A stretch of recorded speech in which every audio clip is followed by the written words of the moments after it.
Assalamualaikum warahmatullahi wabarakatuh. Perkenalkan, saya Dia Ekviatur Rahma dari Prodi Akuntansi semester 2. Pada kesempatan kali ini, saya akan menjelaskan tentang kasus UD Elektronika, yaitu pada bukti nomor 24. Di situ tertulis bukti penerimaan kas dari PT Bina Harapan dengan jumlah 15.288.000 dengan keterangannya pelunasan piutang pada faktur nomor 626.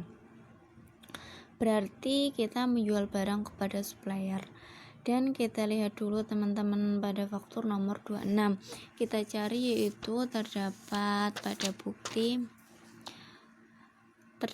bukti 12. Di situ tertulis faktur nomor 626 dengan kop suratnya UD Elektronika kepada PT Bina Harapan dengan termin 2/10 yang berarti kita akan mendapatkan diskon 2% apabila pembayarannya dilakukan dalam jangka waktu 10 hari atau kurang dari 10 hari. Dan pembayarannya dapat dilakukan dalam jangka waktu 30 hari akan tetapi tidak akan mendapatkan diskon. Di sini tertulis barang-barang yang dibeli dengan jumlah 15.600.000. Dan kita lihat teman-teman, di situ tanggal dikirimnya pada tanggal 7 November. Dan kita lihat pembayarannya pada tanggal berapa?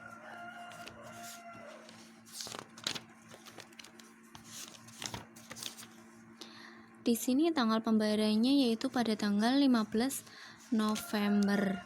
Berarti dari tanggal 7 November sampai tanggal 15 November itu belum ada jangka waktu 10 hari ya teman-teman. Berarti kita mendapatkan diskon 2%.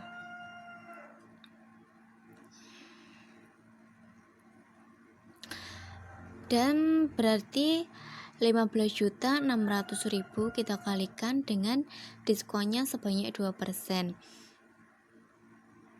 Dan kita akan mendapatkan jumlah 15.288.000 teman-teman. Sesuai dengan jumlah ini, kita akan mendapatkan jumlah ini 15.288.000.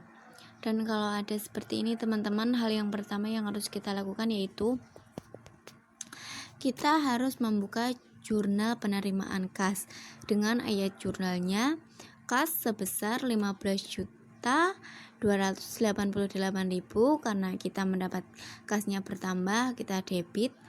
Karena kita mendapatkan diskon 2% tadi, berarti kita tulis potongan penjualan 305.760.000 di debit dan kita tulis piutang sebesar 15.600.000 kita kredit. Dan yang kedua yang harus kita lakukan teman-teman yaitu kita buka pada buku pembantu piutang dengan keterangan PT Bina Harapan dan kita tulis dengan jumlah 15.288.000. Yang kedua, saya akan menjelaskan pada bukti 26. Di sini kop suratnya tertulis PT Dunia Elektronika kepada UD Elektronika. Dan di sini terdapat faktur nomor 205 pesanan pembelian, berarti kita membeli barang, berarti kita sebagai pembeli ya teman-teman, dengan terminnya M30 yang berarti pembayaran dapat dilakukan dalam jangka waktu 30 hari, akan tetapi kita tidak akan mendapatkan diskon teman-teman. Karena yang pertama ada faktur, terus yang kedua ada termin teman-teman, maka berarti ini pembeliannya secara kredit teman-teman. Di sini tanggal diterimanya tanggal 17 bulan 11 ya teman-teman. Terus di sini harga barangnya dengan jumlah total 8.400.000 teman-teman.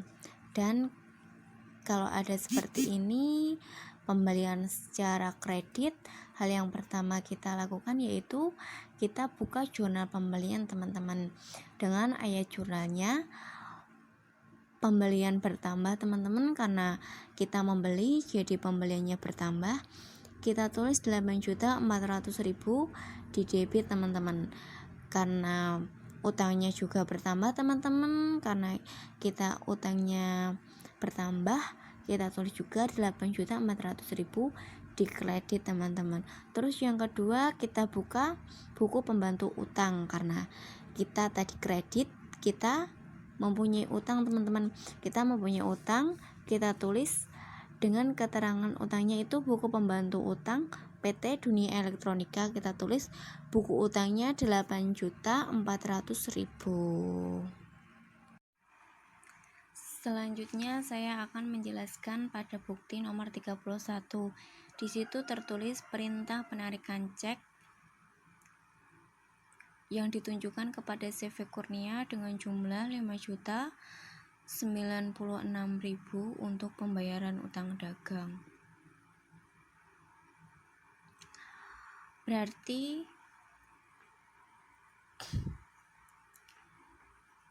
UD Elektronika mengeluarkan cek untuk ditunjukkan kepada CV Kurnia dengan jumlahnya 5.096.000. Tetapi kita lihat dulu berapa hutang yang asli.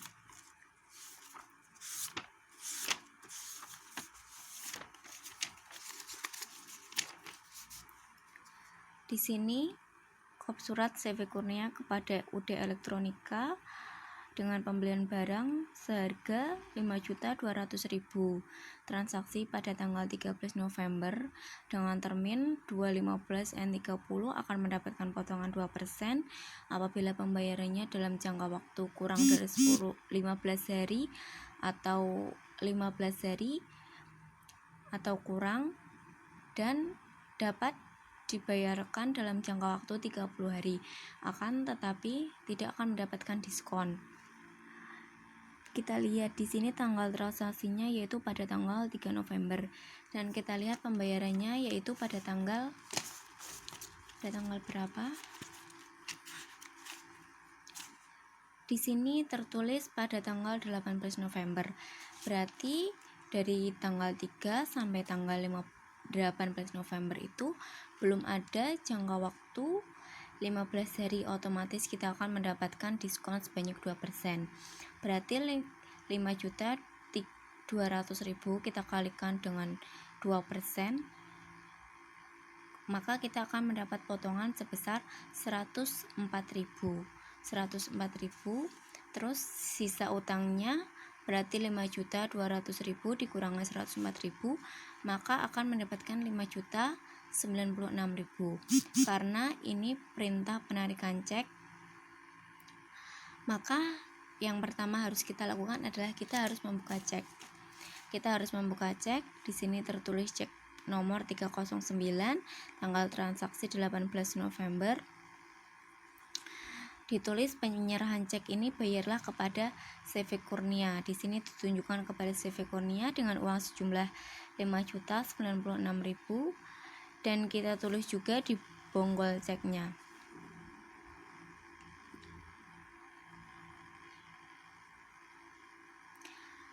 Sisa yang lalu 52.960.000 kita dapatkan dari sini, 52.960.000. Terus cek ini kita tulis 5.096.000 sesuai uang sejumlah tadi 5.096.000, dan sisa terakhirnya akan menjadi 47.864.000 karena 52.960.000 dikurangi 5.096.000.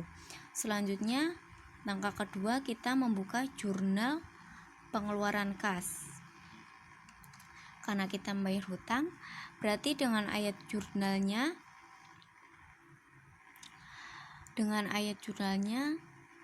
karena utangnya berkurang, kita tulis 5.200.000 pada sisi debit, dan karena kasnya juga berkurang, kita tulis 5.096.000 pada sisi kredit. Karena kita mendapat potongan pembelian tadi, berarti kita tulis 104.000 pada sisi kredit. Dan yang ketiga, karena ini pembayaran hutang dagang, maka kita membuka buku pembantu utang atas nama CV Kurnia, terus kita tulis dengan uang sejumlah ini 5.096.000. Selanjutnya saya akan menjelaskan pada bukti nomor 32, yaitu catatan kas mingguan. Di situ tertulis diterima dari penjualan barang sebesar 6.762.000 dan penjualan jasa 2.360.000. Di situ didapat dari penjualan tunai dengan jumlah 9.122.000. Karena kita menjual barang berarti kita menerima kas. Yang pertama kita lakukan yaitu kita membuka jurnal penerimaan kas. Dengan ayat jurnalnya, karena kita kas bertambah, kita taruh kas pada sisi debit dengan jumlah 9.122.000 dan penjualan barangnya kita tulis 6.762.000 pada sisi kredit dan penjualan jasa 2.360.000 juga pada sisi kredit. Selanjutnya hal yang harus kita lakukan adalah kita catat ke bagian penyetoran cek. Berarti selanjutnya kita harus membuka cek. Kita membuka cek pada nomor cek 3110. Kita tulis di bonggolnya sisa cek yang lalu yaitu 47.864.000. Penyetorannya kita tulis 31.270.000. Kita dapatkan dari bukti penerimaan kas, yaitu bukti penerimaan kas kita cari, kita lihat dulu. Di sini pada bukti 8 sebesar 12.596.000 dan juga pada bukti 9 sebesar 17.052.000. Berarti kita jumlahkan 15.288.000 ditambah 6.860.000 dan 9.122.000, kita akan mendapatkan jumlah 31.270.000. Lalu kita tulis di sini 31.270.000 dan kita tulis sisa cek terakhirnya yaitu 47.864.000 ditambah 31.270.000, kita akan mendapatkan sisa cek 79.134.000. Selanjutnya saya akan menjelaskan tentang bukti nomor 45. Di situ tertulis memo atau surat perintah dari Tuan Bambang untuk urusan akuntansi dan ditunjukkan untuk urusan utang gaji. Di situ tertulis biaya gaji bagian penjualan 5 juta, biaya gaji bagian administrasi 1 juta, PPh karyawan 900.000, utang gaji 5.100.000.